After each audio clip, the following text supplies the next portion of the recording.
Welcome, welcome, welcome, my dear friends. मैं retired professor, retired प्राध्यापक doctor Rajendra रघुवीर देशपांडे आप सबका हार्दिक स्वागत करता हूं इस वीडियो सेशन में। ये हिंदी वाला वीडियो है। चरक संहिता के बारे में हम जानकारी लेंगे। आप तो जानते हैं चरक संहिता इतना महत्वपूर्ण ग्रंथ है आयुर्वेद की क्षेत्र में, और आयुर्वेद हमारा जीवन शास्त्र है।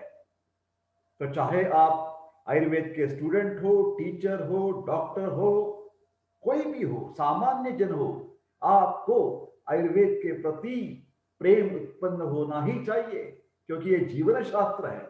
और इसमें से जो बृहत त्रयी है, जिसमें 3 ग्रंथ का समावेश है, चरक संहिता, सुश्रुत संहिता और वाग्भट ने लिखी हुई अष्टांग हृदय संहिता। तो इन तीनों ग्रंथों का प्राध्यापक देशपांडे आपके सामने प्रस्तुत करने वाले हैं, प्रस्तुत कर रहे हैं। वो मराठी में है, मराठी में वीडियो बनाए हैं मैंने, ऑडियो हिंदी में कर रहा हूं और इंग्लिश में भी करूंगा, क्योंकि इतने महत्वपूर्ण ये ग्रंथ है। मेरे प्यारे दोस्तों, मैं ये हिंदी में बता रहा हूं, इंग्लिश में भी बता देता हूं। I request all the students, all the teachers, all the professors, all the doctors, and even the common man to have the affinity and respect toward the Ayurveda, because Ayurveda is a life science.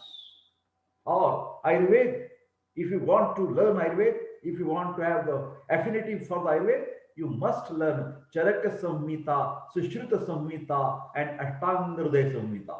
That's why Professor Deshpande myself is going to discuss with you all these samhitas in all the languages, possible languages, Marathi, Hindi, and English. Charak Samhita, at the moment, I am discussing in Hindi, but those who are Marathi speaking students in Maharashtra state or all over the world, Marathi medium, for them, I have already uploaded Charaka Samhita Marathi audio book. Charaka Samhita Marathi audio book. Video is available on my channel YouTube. My YouTube channel name is Rajendra Space Deshpande. So I respect you, all the people, because you are not from Ayurveda. You are from allopathy, Ayurveda, homeopathy, naturopathy, pharmacy, psychotherapy.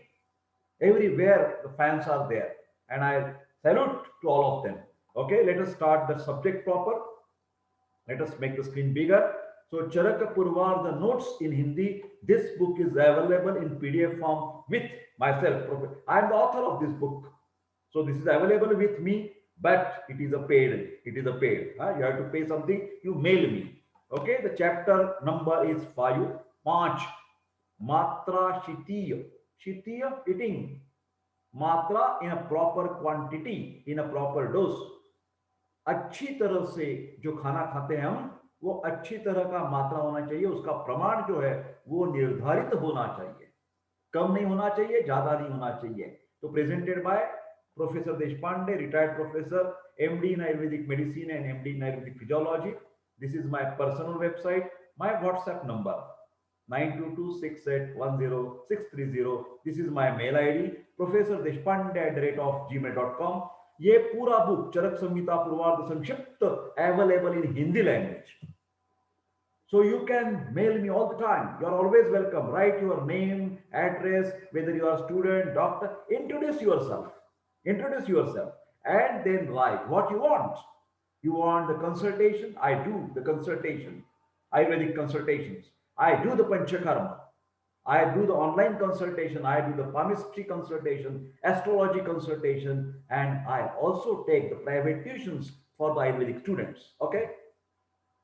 I want to thank to my colleague, past colleague, Dr. Yogita Jamdare madam, who has contributed a lot as a co-author in that particular book. Let us start with the chapter.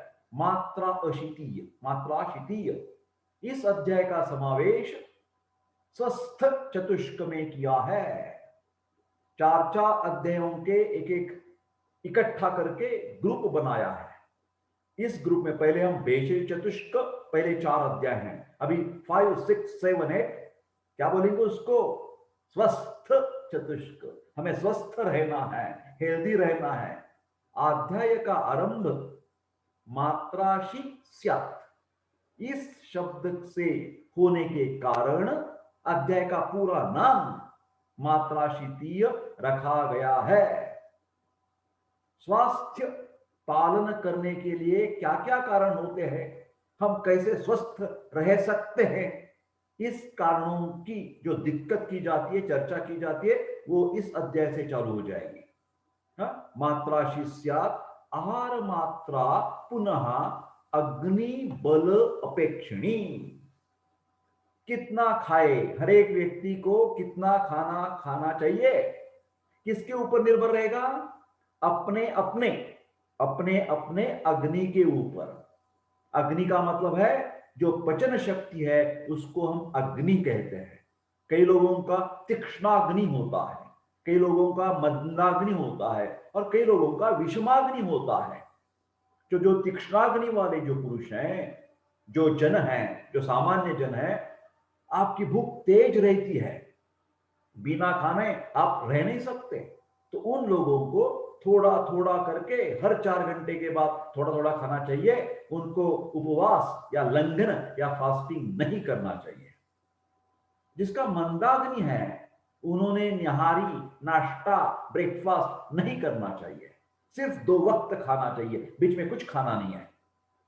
और विषम अग्नि जिसका है, irregular रहता है, जब आप भूख लगेगी उतना ही खाओ, भूख नहीं है तो कम खाओ, ऐसे बोलते हैं विषम अग्नि। सो हमारी जो फूड इंटेक है, जो भी हम खाना खाने वाले हैं, कितने प्रमाण में खाना चाहिए, एक आंसर अग्नि के अनुसार। चलो देखते हैं। और एक बात है, हम जो खाते हैं उसके ऊपर भी हमारी मात्रा निर्भर रहती है। गुरु द्रव्य और लघु द्रव्य, कुछ द्रव्य पचन होने में, खाना खाने के बाद हजम होने में थोड़ा ज्यादा टाइम लेते हैं। They are heavy to digest, पचन करने के लिए उनको ज्यादा कष्ट करने पड़ते हैं, उनको बोलते हैं गुरु द्रव्य। फिर गुरु द्रव्य क्या करते हैं, शरीर का पोषण ज्यादा करते हैं, वजन बढ़ाते हैं। जैसे कि हम राइस, चावल बोलेंगे, हाँ, चपाती बोलेंगे, ये गेहूं, ये सब गुरु द्रव्य है। स्वीट्स, कुछ मधुर द्रव्य जो है वो सब गुरु है। फिलहाल हम कुछ सैलेड खाएंगे, कैरेट्स हैं, रेडिश है, उसका थोड़ा थोड़ा टुकड़ा खाएंगे, तो वो लघु है। सैलेड वो लघु रहता है। वेजिटेबल्स, ग्रीन लेफी वेजिटेबल लघु रहेगी, उससे वजन नहीं बढ़ेगा। ज्यादा हाई कैलोरी डाइट जो है वो गुरु द्रव्य हो जाएगा, क्योंकि आयुर्वेद के अनुसार उसमें गुरु द्रव्य में, गुरु पदार्थों में पृथ्वी और सोम, जल, सोम, चंद्र, शीतता, उनका बाहुल्य रहता है, अधिकता रहती है। और लघु द्रव्य जो है उसमें, उनमें वायु और अग्नि गुण का बाहुल्य या अधिकता रहता है, अधिकतम रहते हैं। आगे चलकर चरक कहते हैं नित्य सेवनीय आहार द्रव्य। कर्सर देखिए मेरा, कर्सर, नित्य सेवनीय आहार द्रव्य, जिसका हर रोज हम इस्तेमाल कर सकते हैं। क्या है, षष्टिशाली, पुराना वाला चावल, मूंग, ग्रीन ग्राम, सैंडव थोड़ा थोड़ा, आमलकी, जौ, दुग्ध, हर रोज थोड़ा थोड़ा दूध लेना चाहिए, ऑर्गेनिक मिल्क, घृत, हर रोज घृत लेना चाहिए, मध इतना इतना सा वो भी लेना चाहिए। तच्च नित्यम प्रयुंजित स्वास्थ्यम ये न अनुवर्तते अजातानां विकाराणाम अन उत्पत्तिकरम च यत्। क्या लिखा है, इन द्रव्यों का, दुग्ध का, घी का नित्य सेवन करने से स्वास्थ्य बनाए रख जाएगा। यू कैन रिमेन हेल्दी, आप स्वस्थ रहेंगे। अजातानां विकाराणाम, आपको कोई भी विकार नहीं आएगा। अन उत्पत्तिकरम च यत्, उसकी उत्पत्ति नहीं होगी, डिसीजेस नहीं होंगे आपको बिल्कुल। उसके बाद दिनचर्या बोलते हैं ना, डेली रूटीन, उसमें क्या क्या चीजें महत्वपूर्ण है इसके बारे में चरक बताते हैं। क्या बताते हैं, आंख की आप बहुत अच्छी तरह से केयर करना चाहिए, उसके लिए अंजन, कोलिरियम बताया है। सौम्य रंजन का नित्य प्रयोग करने के लिए चरक कहते हैं। आप तो जानते हैं इन दिनों में हम स्क्रीन टाइम हमारा बढ़ गया है। स्क्रीन टाइम, वो चाहे बच्चा हो या यंग हो या ओल्ड पीपल हो, एवरीबडी, बुढ़ापा वाला कोई भी आदमी, स्त्री हो या पुरुष हो, कौन से भी वय का हो, वो क्या करते हैं, आइदर एक तो टीवी देखते हैं, कंप्यूटर्स में गेम खेलते हैं, कंप्यूटर पर ज्यादा वक्त भी, आईटी पीपल कंप्यूटर पर ज्यादा काम करते हैं, नहीं तो मोबाइल है हमारा, हर साथी बन गया हमारा पूरा साथी। तो इससे क्या हो जाता है, स्क्रीन टाइम बढ़ गया, तो उसके एक्सपोज हो जाता है हमारा आइज, और उससे क्या हो जाती है, तकलीफ बनना, जलन हो जाती है, आपकी थकान होती है। तो वो न होने के लिए एक तो स्क्रीन टाइम करना चाहिए, कम करना चाहिए, और दूसरी चीज सौविरांजन का नित्य प्रयोग करना चाहिए। रसांजन है वो 5-8वीं रात्रि में प्रयोग करना चाहिए। एक बहुत महत्वपूर्ण सूत्र पूछा जाता है परीक्षा में, चक्षु तेजोमयम तस्य विशेषात् श्लेष्मतो भयम ततः श्लेष्महरम कर्म हितम दृष्टेहे प्रसादनम। श्लोक नंबर 16। ये तेज महाभूत प्रधान है, उसमें अग्नि का काम चला रहता है, आलोचक पित्त है वहां पर, वो ज्यादा उसके ऊपर कुछ कफ का आवरण आ गया, संचीति हो गई, क्लेद संचीति बढ़ गई, तो उससे तकलीफ हो जाएगी। तो क्लेद संचीति न हो, वो अग्नि प्रदीप्त रहे, इसके लिए अंजन करना चाहिए। आगे चलकर धूमपान, न की धूम्रपान, शब्द क्या है, धूमपान, और ये नहीं है धूम्रपान, नहीं है धूमपान, दैट इज हर्बल स्मोकिंग। धूमपान के क्या गुण है, जब हम स्मोक करेंगे, वनस्पतियों के द्वारा बनाई गई सिगारेट, वनस्पतियों की द्वारा बनाई गई सिगारेट, ध्यान से सुनिए, न कि तंबाकू, न कि निकोटीन, वो नहीं बोल रहा मैं। धूमपान से क्या हो जाता है, गौरवम शिरसा शूलम पीनस अर्धाव भेदकौ कर्ण अक्षिशूलम कासहाच हिक्का श्वासौ गलग्रहा। ये सब व्याधियां दूर हो जाती हैं, भाग जाती हैं। शिरसा गौरम, हेवीनेस ऑफ द हेड, जड़पन रहता है, शूल हेडेक रहता है, दर्द रहता है, पीनस, यहां पर कफ संचित हो जाने से साइनोसाइटिस हो जाता है, यहां पर बार बार सीख आती है, नाक में से पानी होता है, अर्धाव भेदक, माइग्रेन, कर्ण, कर्ण कान में शूल हो जाता है, वैक्स जमा हो जाता है, अक्षिशूलम, आंख में दर्द होता है, कास, हिक्का, हिक्का हिकअप, श्वास, दम छाटता है। तो कफस की वजह से ये सब हमारा जो रेस्पिरेटरी सिस्टम है, श्वास मार्ग है, इसमें तकलीफ हो सकती है। तो नाक से लेकर फेफड़े तक पूरा का पूरा मार्ग क्लीन करने का काम ये धूमपान से होता है। तो क्या लिखा है, वात कफज व्याधि, ज्यादा सिक्रीशंस है और ऑब्स्ट्रक्शन है, मार्गावरोधजन्य वात प्रकोप, मार्गावरोधजन्य वात प्रकोप, ऊर्ध्व जत्रुगत व्याधि, जत्रु का मतलब है क्लेविकल, ईएनटी, हेड, ऑफ्थेल्मिक प्रॉब्लम्स, कास, श्वास, इसका शमन होता है।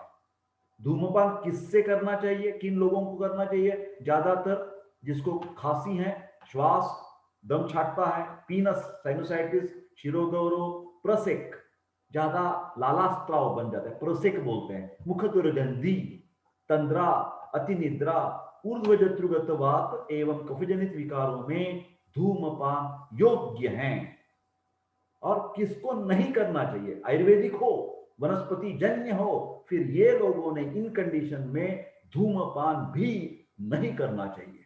कॉन्ट्रा इंडिकेशंस क्या है, जिसको विरेचन दिया हुआ है, बस्ती दिए हुए रुग्ण, विष पीड़ित, जिसको विष बाधा हो गई है, गर्भिणी, प्रेग्नेंट, नो, श्रम, ट्यूबरक्लोसिस की वजह से, HIV की वजह से जिसको ज्यादा थकान महसूस होती है, उन्होंने धूमपान नहीं करना चाहिए।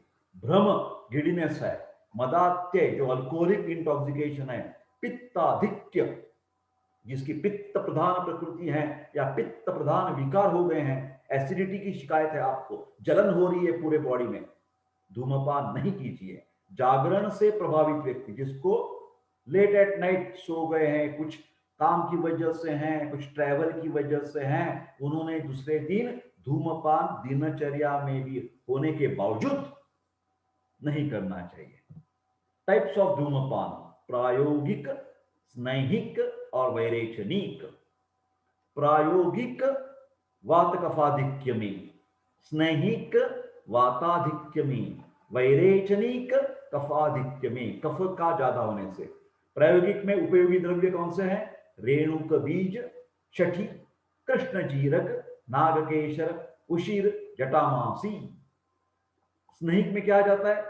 ल्यूब्रिकेशन है ज्यादातर, घृत, मोम, वैक्स, मधुर गण के पदार्थ या औषधियां। वैरेचनिक, क्लिंजिंग, वेरी हॉट द्रव्याज आर देयर, उष्ण, तीक्ष्ण, हरताल, मनुष्य, रेड आर्सेनिक, येलो आर्सेनिक, अगरू, तेजपत्र, ये कफाधिक्य में लेना चाहिए। धूमपान का काल भी बताया है चरक ऋषि ने, टाइम। धूमपान प्रायोगिक 8 काल में ये धूमपान कर सकते हैं: स्नान के बाद, भोजन करने के उपरांत, वमन हो जाने के बाद। वमन का प्रोसीजर, पंचकर्म खत्म हो जाने के बाद धूमपान किया जाता है।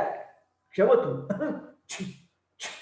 शवथु जिसको ज्यादा शिकायत है, उसके बाद दंत धावन करने के बाद, नस्य करने के बाद, अंजन कर्म करने के बाद और निद्रा खत्म हो जाने के बाद। धूमवर्ती, ये सिगारेट कैसे बनती हैं? धूमपान उपयोगी द्रव्यों को महीन करके घास की तीली पर उसका लेप लगाकर यवकी आकृति में प्रयुक्त करें। इस वर्ती की लंबाई 8 अंगुल होनी चाहिए तथा यह अंगुष्ठ जितनी मोटी होनी चाहिए, थिकनेस। लेप के सूख जाने पर भीतरी तिली को निकाल दे। धूमनेत्र, धूमनलिका, वैरेचनिक धूमपान के लिए 24 अंगुल होनी चाहिए, स्नैहिक धूम्रपान के लिए 32 अंगुल होनी चाहिए और प्रायोगिक धूमपान के लिए 36 अंगुल होनी चाहिए। प्रोसीजर्स ऑफ धूमपान, धूमपान विधि के बारे में बताया है चरक ऋषि ने। मन प्रसन्न होना चाहिए, सीधी तरह बैठकर प्राकृत श्वासोच्छ्वास लेते हुए एक नासापुट बंद करके दूसरे नासापुट से धूमपान करे। तत्पश्चात दूसरी ओर से धूमपान करे। कंठस्थ दोष होने पर मुख के द्वारा धूम के भीतर ले तथा मुख के द्वारा ही छोड़ ले। मुख से ही धूम छोड़ना चाहिए। Exhaling should be through mouth, not through the nose. Exhale, बाहर छोड़ने की क्रिया नाक से नहीं करनी चाहिए। धूमपान कितनी बार करनी चाहिए? फ्रीक्वेंसी ऑफ धूमपान: प्रायोगिक धूमपान 1 दिन में अधिकतर 2 बार, स्नैहिक धूम्रपान 1 दिन में अधिकतर 1 बार और वैरेचनिक क्लिंजिंग 1 दिन में ज्यादा से ज्यादा 4 बार कर सकते हैं। धूमपान, ये दोनों क्रिया होती है। आक्षेप, भीतर लेना विसर्ग, बाहर छोड़ना अपान, प्राण अपान। ये अपान वायु हमारी 5 प्रकार के अपान वो छोड़ दो। अपान का यहां मतलब है छोड़ना, यहां जो है ना मतलब छोड़ना। अपान वायु से कुछ दिक्कत नहीं है, यूरिनेशन डिफिकेशन की भी बात नहीं कर रहा मैं, ये अलग है, ये अलग है। आक्षेप, विसर्ग और विसर्ग को ही ये दोनों मिलाकर अपान हो जाता है। प्रायोगिक धूमपान 3 अपान, ये जो साइकिल है वो 3 बार करनी चाहिए।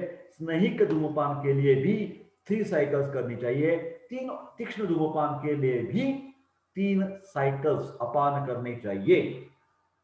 प्रॉपर धूमपान सिम्टम्स, धूमपान के सम्यक योग लक्षण: हृत कंठ इंद्रिय संशुद्धि, लघुत्वम शिरसः शमः तथा यथा इरितानां दोषाणां सम्यक पीतस्य लक्षणम।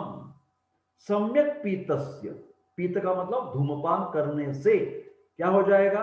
हृतकंठ, ये जो पूरा हमारा हेड, अपर ईएनटी प्रॉब्लम से चेस्ट तक पूरा का पूरा क्लीन हो जाएगा। संशुद्धि, कंठ क्लीन हो जाएगा। इंद्रिय, ज्ञानेन्द्रिय एंड कर्मेंद्रिय जो ब्रेन में रहते हैं ना, उसको भी क्लींजिंग इफेक्ट मिल जाता है। ज्ञानेन्द्रिय श्रोत्र, त्वक, चक्षु, रसना, घ्राण, कर्मेंद्रिय, वाक, पानी, पाद, पायु, उपस्थ, सब के सब क्लीन हो जाएंगे। संशुद्धि ही लघुत्व, पूरे के पूरे शरीर में यहां पर ऊपर की भाग में हल्कापन महसूस होगा। नो कफ, कफ नहीं है वहां पर, बहुत बहुत हल्का हल्का लग रहा है मेरे को। हेवीनेस था, जड़पन वो चला गया। लघुत्वम शिरसा, धूमपान अतियो, बाई चांस किसने प्रकृति के हिसाब से नहीं किया धूमपान, ज्यादा हॉट है तो क्या हो जाएगा, बाधिर्यो, कान को तकलीफ हो जाएगी, डिफनेस, आंध्य, नेत्र को तकलीफ हो जाएगी, ब्लाइंडनेस आ सकता है, मूकत्व, ये इंद्रिय भी डैमेज हो सकते हैं, और रक्त पित्त, खून निकल आएगा, हिमोप्टिसिस, हिमेटेमेसिस, एपिस्टैक्सिस, यहां से खून आ जाएगा, क्योंकि जलन पूरा इरिटेट कर देगा म्यूकस मेम्ब्रेन, नाक से लेकर फेफड़े तक, तो वो इरिटेशन, जख्म हो जाने से उससे खून आ जाएगा। तो अतियोग हो गया बाय चांस, तो क्या करेंगे हम, घी, उसको हमेशा काउस घी जो है ना, घृतपान करना चाहिए, शतावरी घृत, घृत, नावन करना चाहिए, अंजन करना चाहिए और तर्पण करना चाहिए। ये सब प्रोसीजर्स हम फॉलो करेंगे। अयोग, बाय चांस ऐसा हो गया कि थोड़ा घबराने के कारण वो ज्यादा हमने प्रॉपर तरीके से धूमपान नहीं किया, 3 बार नहीं किया, तो क्या हो सकता है, अविशुद्ध, यहां पर संशुद्धि होगी, यहां पर क्या है, नॉट क्लीनिंग, अविशुद्ध, स्वरो यस्य, जिसका कंठ और स्वर क्लीन नहीं हो गया, स कफो भवे, उसमें और भी ज्यादा कफ उधर ही रहेगा, वो निकल नहीं पाएगा। स्तिमितो मस्तका, मस्तक में जड़पन रहेगा, अपीतम धूमम आदि से, ठीक है, नस्य। इसके बाद दिनचर्या में, डेली रेजिमेंट में क्या आएगा, नाक में दवाई डालना। ये देखिए, वर्ष में 3 बार, वर्षा ऋतु में दिन भर में 3 बार, अर्थात प्रावरुट, पूरे साल भर का हिसाब किया तो प्रावरुट, शरद और वसंत, प्रावरुट, शरद और वसंत, इन 3 ऋतुओं में नस्य करें। नस्य कर्मम यथा कालम यो यथा उक्तम निषेवते, न तस्य चक्षुः न घ्राणम न श्रोत्रम उपहन्यते, जैसा चरक ने बताया है उसी काल में उसी तरह हमने नस्य कर दिया, नेजल मेडिकेशन कर दिया, तो क्या है, ये जो इसकी शिकायत रहेगी, आंख की शिकायत नहीं रहेगी, नाक की शिकायत नहीं रहेगी, कान की शिकायत नहीं रहेगी, ईएनटी ऑफ्थेल्म प्रॉब्लम नहीं रहेंगे। नस्य योग्य व्यक्ति, किसको ज्यादातर ये एज ए मेडिकल ट्रीटमेंट नस्य करना चाहिए, मन्यास्तंभ शिरशूलम अर्दितम अनुसंग्रह, पीनस अर्धाव भेदौच शिरहा कंपच शाम्यति। मन्यास्तंभ, सर्वाइकल स्पॉन्डिलोसिस, शिरशूल हेडेक, अर्दित फेशियल पैरालिसिस, हनुसंग्रह, यहां पर टेम्पोरोमैंडिबुलर जॉइंट अखड़ गया, पीनस, यहां पर सर्दी है हमारी, कफ है, अर्धाव भेदक माइग्रेन, इन सब लोगों ने as a preventive, as a curative, प्रतिबंधक और उपचारात्मक रूप से नस्य करना चाहिए। Anutaila is very famous, Charaka ऋषि ने कहा है अणुतैल का नस्य कीजिए। अणुतैल में क्या है, चंदन अगरुणी पत्रम दार्मी त्वक मधुकम बलाम, प्रपौंडरिकम सूक्ष्म एलाम विडंगम बिल्वम उत्पलम। श्लोक नंबर 63, चरक संहिता सूत्र स्थान अध्याय 5 की हम बात कर रहे हैं। नस्य पूर्व कर्म, शिर प्रदेश, चेहरा, कपोल, ग्रीवा, ये सब भाग है ना, उसमें तेल लगाना चाहिए, स्नेहन बोलते तेल लगाना, और स्वेदन, नाड़ी स्वेद, स्टीम, वाटर स्टीम, वेपर्स, उसके ऊपर स्वेदन, फोमेंटेशन करना चाहिए। नस्य कितनी बार करना चाहिए, 3 बार, हर दूसरे दिन नस्य प्रयोग करें, ऐसा 7 दिन तक करें, अर्थात कुल 13 दिनों में नस्य प्रयोग संपूर्ण हो जाता है। अणुतेल की मात्रा क्या है, अर्ध पल, 2 तोला, ग्रंथोक्त मात्रा है, अपितु प्रत्यक्षतः व्यवहार में 4-4 बिंदु दोनों नासापुटों में प्रयुक्त करें। इतनी बड़ी मात्रा में हम अभी इस कलयुग में नहीं इस्तेमाल कर सकते, वो सत्ययुगी की शायद बात होगी। हाँ, तो यहाँ पर हम 4-4 बूंद डाल सकते हैं। टूथ ब्रशिंग, दंत धावन, ये सब दिनचर्या की बात चल रही, डेली रूटीन कैसा होना चाहिए आदमी का। दंत धावनार्थ योग्य वनस्पति एवं रस। आयुर्वेद कहता है कि कटु, तिक्त और कषाय, ये जो 3 रस हैं, कटु का मतलब है क्या है, चिली, स्पाइसी, पेंजेंट। तिक्त का मतलब है बिटर, और कषाय का मतलब है एस्ट्रिंजेंट। ये कफघ्न, एंटी कफ, मलिनता दूर करेंगे। जैसे कि त्रिकटु, त्रिफला, मधु, इनका मिक्सचर बनाकर टूथपेस्ट की तरह हम इस्तेमाल कर सकते हैं। त्रिकटु का मतलब है सुंठ, मरीच, पिप्पली। त्रिफला हिरड़ा, भेड़ा, अवलकाठी। मधु का मतलब है हनी। योग्य वनस्पति कौन सी है, करंज और अर्जुन इत्यादि। दंत धावन की प्रशस्ति बहुत बढ़िया बताया है, कैसे, निहंति गंधम वैरस्यम जिह्वा दंत आस्यजम मलम। सबका सब जो पार्ट है वो क्लीन हो जाता है। आस्य का मतलब है मुख प्रदेश, ये माउथ कैविटी, आस्य। उसमें क्या है, निहंति गंधम, जो बदबू आती है ना, जिसको क्या बोलते हैं इंग्लिश में, यस, मुंह को बदबू आना, हेलिटोसिस। हेलिटोसिस चला जाएगा, मुंह की दुर्गंधी चली जाएगी ब्रशिंग प्रॉपर करने से, या त्रिफला त्रिकटु से। गंध वैरस्य जिह्वा, जो अलग अलग टेस्ट को रुचि नहीं आती हमारी, दंत यहां पर मलिन रहता है, टार्टर हो जमा जाता है, तो वो सब निकल जाएगा। दंत धावन कितनी बार करनी चाहिए, दिन में 2 बार करनी चाहिए। टंग स्टेपिंग एंड गंडूश, इसके बारे में बताया है। जिह्वा निर्लेखन करने का सलाह चरक ऋषि ने दी है, टंग स्क्रैपर। इससे भी फायदा क्या हो जाएगा, उसके ऊपर जो क्लेद है वो निकल जाएगा, क्लीन हो जाएगी और बदबू चली जाएगी। तांबूल सेवन, खाना खाने के बाद में मुख का चिपचिपापन दूर होता है पान खाने से। बेटर लिफ, मुख दुर्गंध नाशक है और रुचिकर है। उसमें तंबाकू नहीं होनी चाहिए, no tobacco, no tobacco, only better life. Okay. स्नेह, स्पेशली सीसेमी ऑयल, तिलक का तेल का गंडूश धारण कीजिए। उसमें 2 है, कवल और गंडूश। कवल का मतलब है जो द्रव्य लेकर हम घुमा सकते हैं, इतना द्रव्य की क्वांटिटी हो तो उसको बोलते हैं कवल। और ज्यादा क्वांटिटी ली, जब हम मुंह में हिला नहीं सकते, धारण करना है सिर्फ, तो उसको गंडूश बोलेंगे। इससे क्या हो जाएगा, सीसेमी ऑयल से मुंह में रखने से कोमट कोमट वार्म, हनु प्रदेश, ये सब जो जबड़ा है हमारा वो बलवान बन सकता है।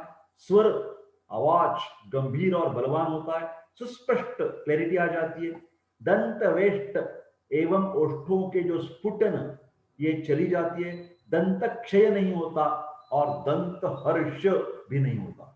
मेरे प्यारे दोस्तों, जिसको भी हाइपर सेंसिटिविटी टीथ की शिकायत है, उन्होंने ये तिल तेल का गंडूश करने की आदत डाल दो।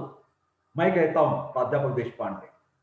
शिरस स्नेह प्रशस्ति, बाद में यहां पर तेल लगाना है सिर के ऊपर।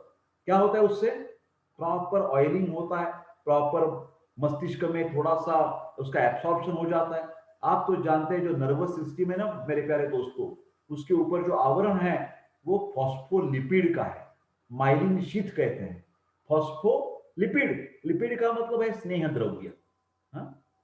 इंद्रियाणी प्रसिदंती सुत्वक भवती च आननम, आनंद का मतलब है चेहरा। निद्रा लाभ सुखम च स्यात् मूर्घनी तैल निषेवणा, मूर्घनी तैल, ये 3-4 तरह से हम कर सकते हैं। एक तो है शिरोभ्यंग, तेल लगाना, शिरोपीचू, ऑयल स्वाब उधर रखना, शिरोबस्ती और शिरोधारा, इसको बोलते हैं मूर्धनी, मूर्धन तेल। मूर्धनी का मतलब है सिर प्रदेश। तो इससे ज्ञानेन्द्रिय कर्मेंद्रिय अपने अपने काम अच्छी तरह से करते हैं। उभयेंद्रिय कौन सा है, मन, मन के भी शांत हो जाता है। सुत्वक स्पर्शनेन्द्रिय है, स्किन बहुत बढ़िया बन जाती है। आनंद, चेहरा में प्रसन्नता आ जाती है। निद्रा लाभ, जिसको भी इंसोमिया की शिकायत है, उन्होंने 2 जगह रात को शाम को तेल, खोबरेल का तेल, कोकोनट ऑयल लगाना चाहिए, एक सिर के ऊपर और एक पैरों के ऊपर, पादाभ्यंग बोलते हैं। बहुत अच्छी नींद आ जाएगी आपको। कर्णपूरण, ये सिर्फ बचपन में होता है, एडल्ट लोग कहते ही नहीं। मैं करता हूं, जिसके घर में 40 से ज्यादा उम्र के जो भी लोग हैं, स्त्री हो या पुरुष, उन्होंने कर्णपूरण की आदत डालो। चलो चालू करो, चालू करो इमीडिएट। क्या हो जाएगा? कर्णपूरण है अभ्यंग। अभ्यंग का मतलब है oil massage, full body oil massage. सिर्फ हम अभ्यंग कब करते हैं? दीपावली में करते हैं, दिवाली के टाइम करते हैं, ऐसा नहीं है। पूरे साल भर में ये करना चाहिए। कर्णपूरण से क्या हो जाएगा? कान में तेल डालने से न कर्ण रोगा, टिनिटस नहीं, बिल्कुल चली जाएगा। कान में आवाज आती, उसके बोलते टिनिटस। कर्ण स्वेड चला जाएगा। वात प्रॉब्लम, ईयर एक, नो ईयर एक। उत्थान मन्या अनुसंग्रहा, इसमें जो जखड़ापन आ जाता है, टेम्पोरोमैंडिबुलर जॉइंट, सर्वाइकल स्पॉन्डिलोसिस, वो नहीं होगा। न उच्च श्रुति न बाधिर्या, डिफनेस नहीं आ जाएगा आपको, कोई तकलीफ नहीं कान की, चली जाएगी बिल्कुल कर्णपूरण से। अभी हम पूरे शरीर को तेल लगाने वाले हैं। अभ्यंग, अभी अंग तथा शरीरम अभ्यंगा दृढ़ सुत्वक्ष जायते। दृढ़ का मतलब है हमारी मस्कुलोस्केलेटल सिस्टम जो है, हड्डियां हैं, मांसपेशियां हैं, वो इतना ताकतवान बन जाएगी, स्किन की इम्यूनिटी बढ़ जाएगी। तो क्या है, हमारे बैक्टीरिया वायरसेस अटैक नहीं करेंगे, हमारी इम्यूनिटी बहुत अच्छी बढ़ जाएगी। हाँ, प्रशांतम मारुत बाधम क्लेश व्यायाम ससंहम। क्या हो जाता है? मारुत का मतलब है वात दोष का शमन हो जाता है। हम जो भी फिजिकल मेंटल एक्टिविटी करते हैं तो वात का चलन वलन ज्यादा होता है। गाड़ी चलाते हैं ना, स्कूटर चलाते हैं, कार चलाते हैं, तो मशीन से क्या हो जाता है? चलाने से, बार बार चलाने से उसका ऑयल खत्म हो जाता है। तो हम क्या करते हैं? गैरेज में भेज देते हैं ना, उसको क्या बोलते हैं? ऑयल डालो, ऑयल डालो। हर समय सर्विसिंग के टाइम ऑयल डालना ही पड़ता है, आप जानते हैं, डालना ही पड़ता है। इसी तरह हमारे ह्यूमन बॉडी का है, शरीर का है, उसका over oiling is very important, and over oiling is done by abhyanga. तो उससे क्लेश और व्यायाम का हम ससंहम टॉलरेट कर सकते हैं। जो थोड़ा बहुत इधर उधर फिजिकल स्ट्रेस हो गया, हमें मेंटल स्ट्रेस हो गया, तो वी कैन टॉलरेट, वो सहन करने की शक्ति आ जाती है अभ्यंग से। ये देखिए अभ्यंग प्रशस्ति, एडमायरेशन है। स्पर्शने अभी अधिको वायु, यहां पर स्पर्शनेन्द्रिय है, वायु के अधिक क्या है?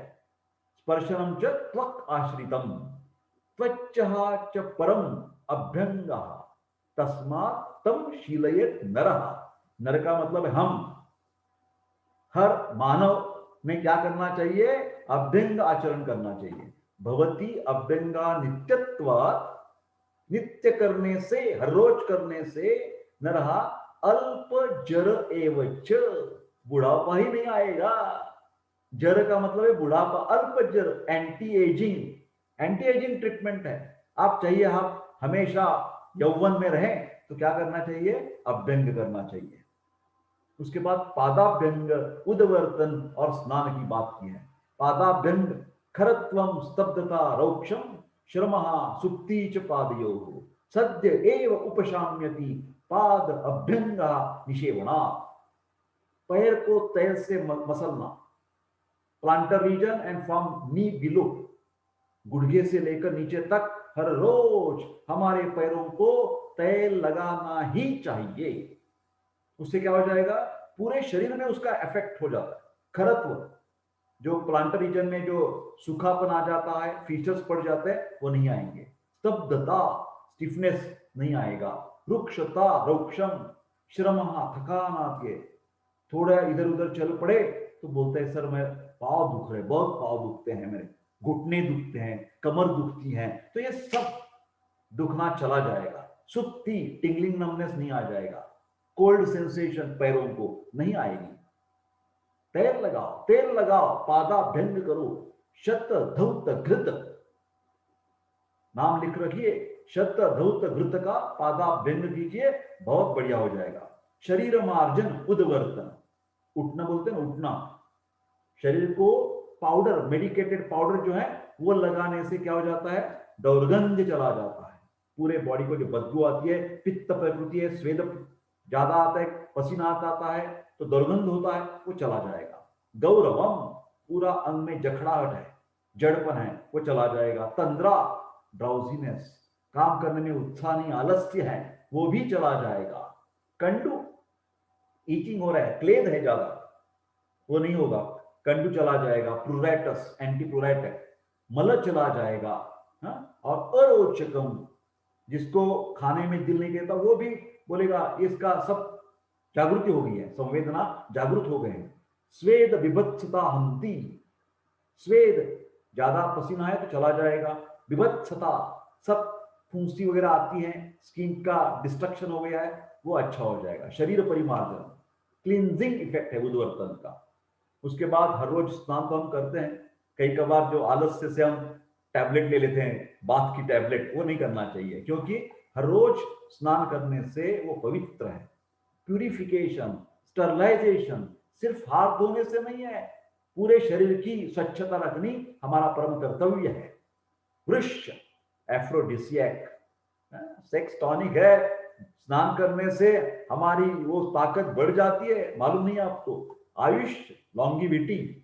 श्रम स्वेद मलापहम, श्रम चला जाएगा, टायर्डनेस है वो निकल जाएगा। वार्म, ऊना ऊना पानी से स्नान करने से थकावट निकल जाती है, स्वेद चला जाता है, मल चला जाता है। शरीर बल संधान, शरीर की ताकत बढ़ जाती है। ओजस कर, ओज का मतलब है इम्यूनिटी, इम्यूनिटी बढ़ जाएगी स्नान करने से। Ornaments, hair care and holding stick, छोटी छोटी बातों पर चरक ने कितना ध्यान दिया है ये देखिए इस अध्याय में। रत्न आभरण, रत्न युक्त आभूषण, कुछ हमारे अंगूठी हम क्या बोलते हैं, रिंग पहनते हैं या ऑर्नामेंट्स पहनते हैं, वो क्या कहते हैं चरक कि ये संकट नाशन है, सर्प पिशाच आदि अभिघात नाशक है। ये कैसा है, क्या है, आपके मन में आशंका आ सकती है, वो बाद में हम एक बार एक सेपरेट लेक्चर लेंगे कि ये ऑर्नामेंट्स कैसे काम करते हैं।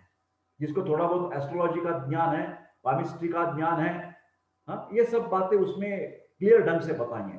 गुरु है, मंगल है, शनि है, ये ग्रहों की जो अपने अपने रत्न है, उपरत्न है, या आयुर्वेद में रसशास्त्र में आता है, तो उसके ऊपर उसकी प्रॉपर्टीज भी बनी है कि क्या रत्न का, हीरे का क्या महत्व है, पुष्कराज इसका क्या महत्व है। ये अभी की चर्चा नहीं है, सिर्फ शॉर्ट में ये सब चैप्टर में क्या किया है, बहुत संक्षिप्त रूप से आपका आत्मविश्वास बढ़ाने के लिए ये चैप्टर बनाया है ना। ओजस कर, इम्यूनिटी बढ़ जाएगी। केश, श्मश्रु, नख, क्लीन रहने से, क्लीन शेव। अभी का जो चल रहा है कालमान वो अलग है।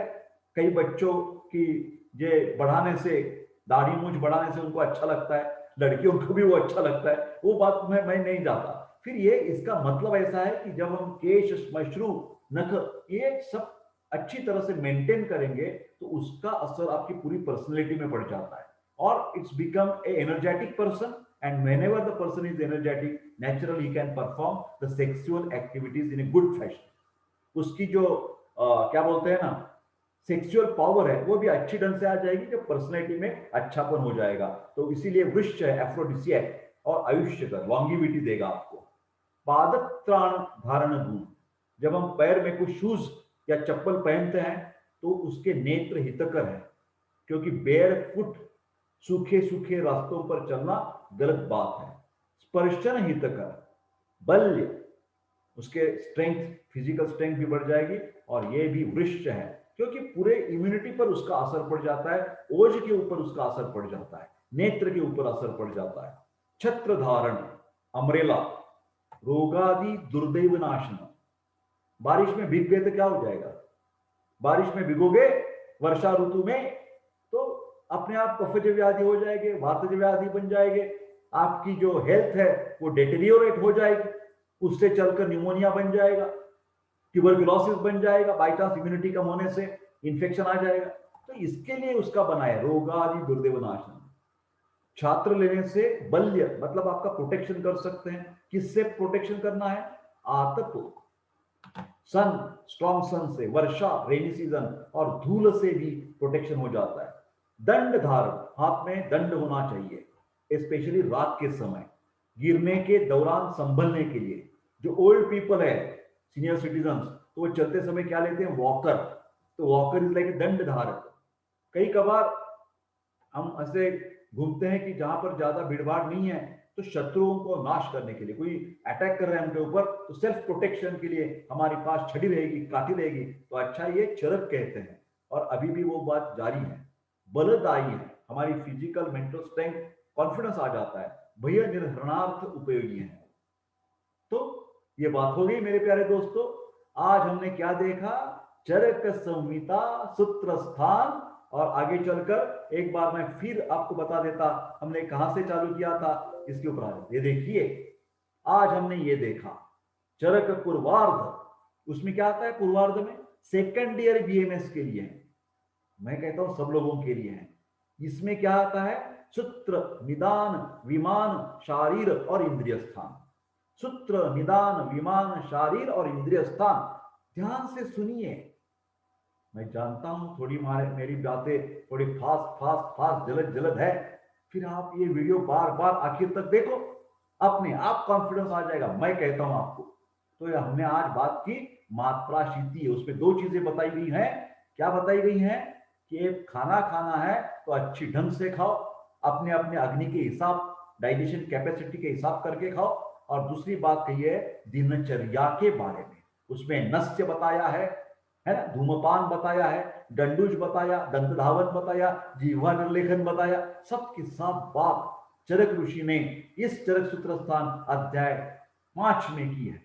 मेरे प्यारे दोस्तों, ये जो बुक आपके सामने दिख रहा है, कर्सर जहां पर है, वो मेरे पास है, पीडीएफ है, पूरा का पूरा बुक हिंदी में है। तो हिंदी भाषिक लोगों ने, सेकंड ईयर बीएमएस स्टूडेंट ने चरक पूर्वार्ध पास करने के लिए ये मिनिमम स्टडी, इसमें क्या क्या है? सूत्र है, निदान है, विमान है, शारीर है, इंद्रिय, बहुत संक्षिप्त रूप में दिया है, बिल्कुल फजिल बातें उसमें नहीं की है, तफसीलवार नहीं दिया है। फिर कॉन्फिडेंस बनाने के लिए, पास होने के लिए ये बुक बहुत अच्छा है।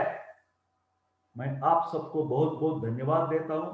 आप मेरे ऊपर ऐसा ही आपका सहयोग बनाए रखें। मेरा यूट्यूब चैनल सब्सक्राइब करने की ज्यादा से ज्यादा लोगों के पास जाकर उनको विनती कीजिए, क्योंकि यही मेरा पुरस्कार है, यही मेरी क्या बोलते हैं फीडबैक आप देते हैं, तो मैं एनकरेज हो जाता हूं। एक से आगे एक से आगे मैं वीडियो बनाते रहूंगा, सिर्फ शैक्षणिक उपयुक्तता के लिए, लोगों का आरोग्य विषयक ज्ञान बढ़ाने के लिए ये सब मैं बात कर रहा हूं। बहुत बहुत धन्यवाद। अभी ये मैं वीडियो खत्म करने वाला हूं और आपको बाय बाय करने वाला हूं। मेरे प्यारे दोस्तों, bye bye bye. I wish all the best.